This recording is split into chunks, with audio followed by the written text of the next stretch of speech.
Now maybe you've noticed that one of the features of Mark's Gospel is that the birth of Jesus is it's left out.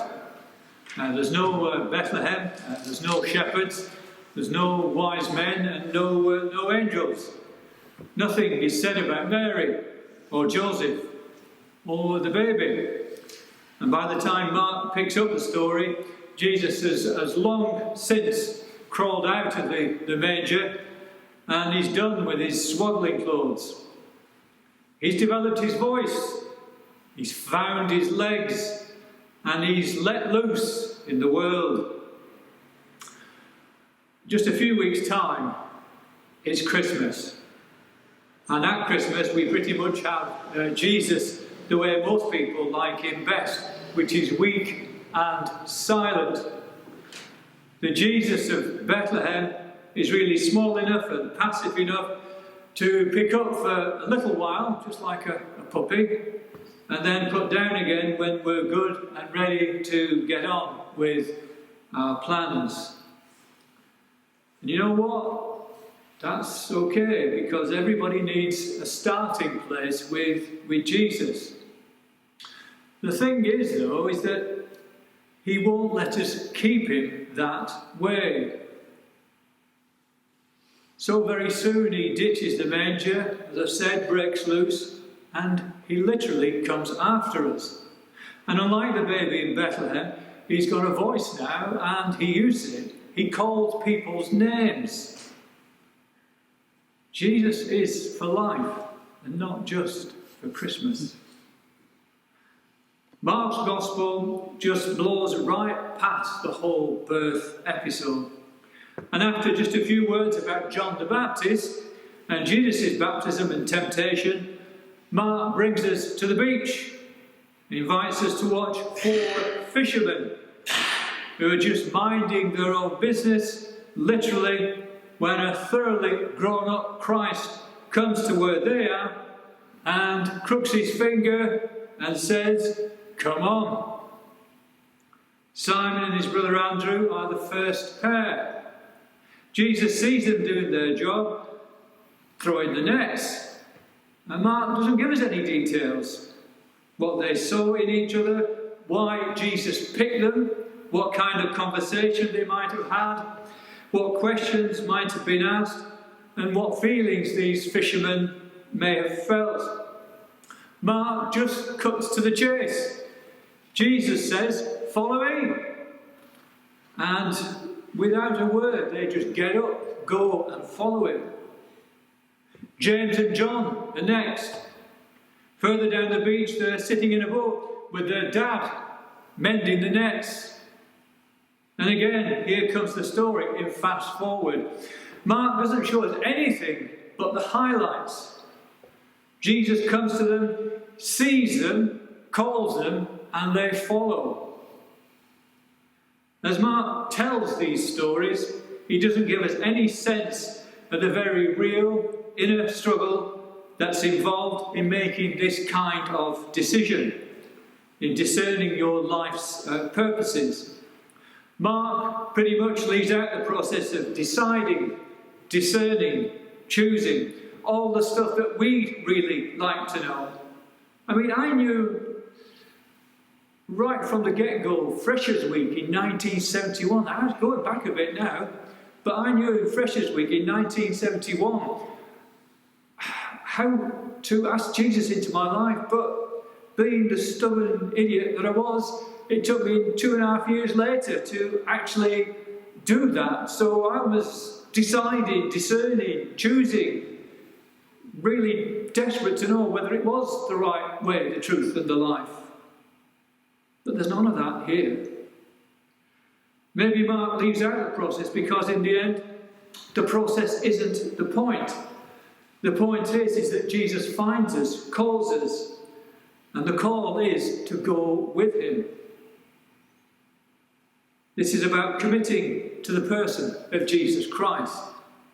It's not about committing to a doctrinal statement. It's not about committing to the mission action plan or buying into the new regime of associate archdeacons oversight ministers, deputy archdeacons, bishops galore, etc., etc.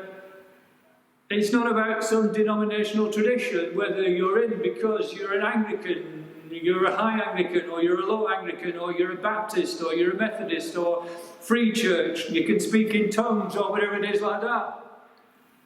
It's not about none of that.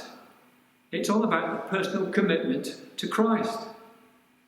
You see, Jesus never said, come, be a Christian, or come, embrace this philosophy, or come, let's just work out our 104-point mission action plan, or yes, isn't it great to have an oversight minister and this, that and the other, or a reader that has to cover umpteen different churches because the diocese somehow seems to unofficially or officially, if it is officially, I'm not aware of it, suspended the training of readers, future readers.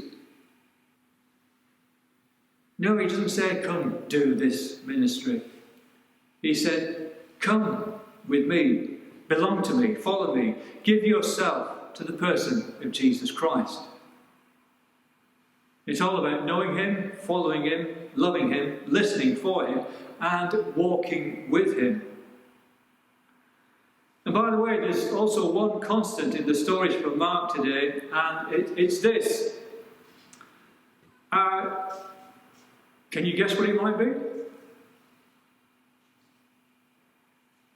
No?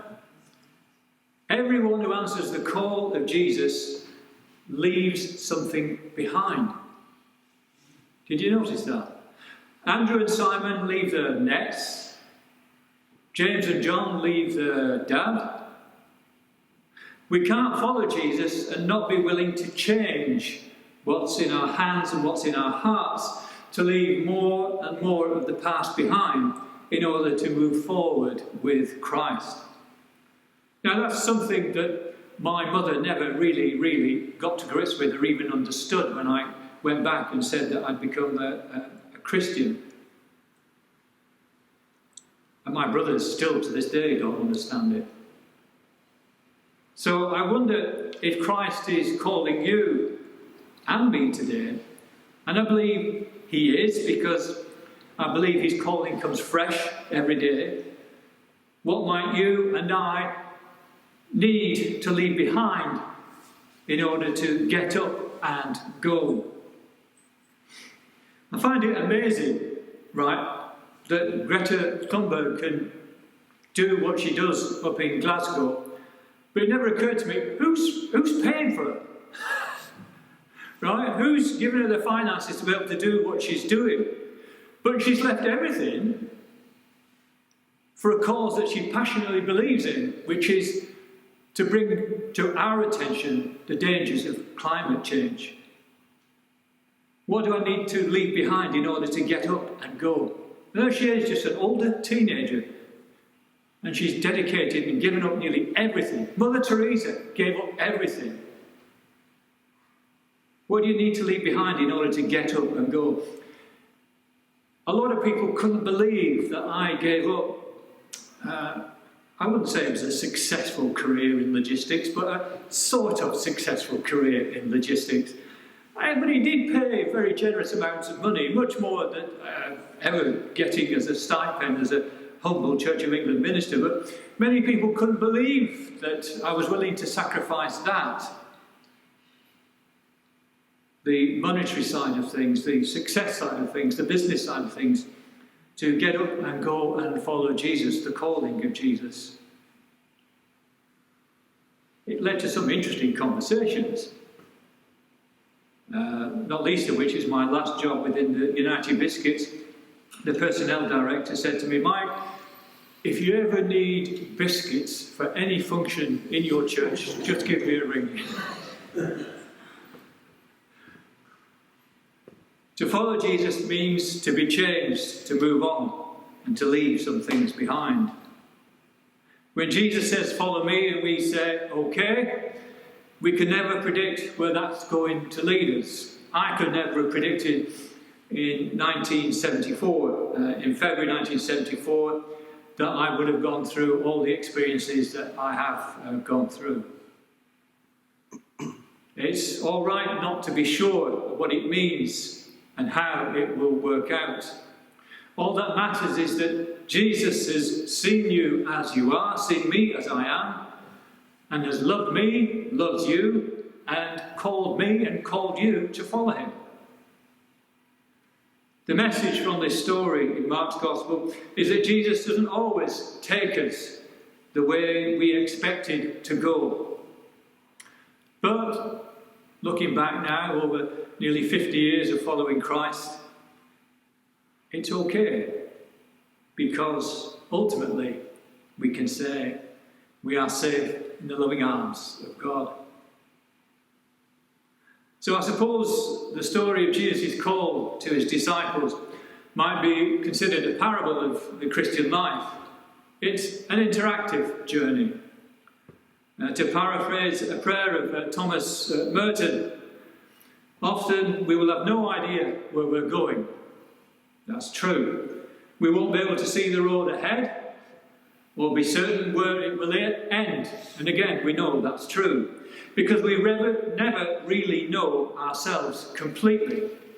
We may not be absolutely sure that we are following God's will. However, if it's our desire in all we do to please God, to follow Jesus, then God will lead us by the right road. And we can trust that even in the most difficult of times, even though we might not be able to see him, recognize him, smell him, touch him, or whatever, God promises to be with us. He will never leave us alone. We needn't be afraid. We just need to trust. Amen.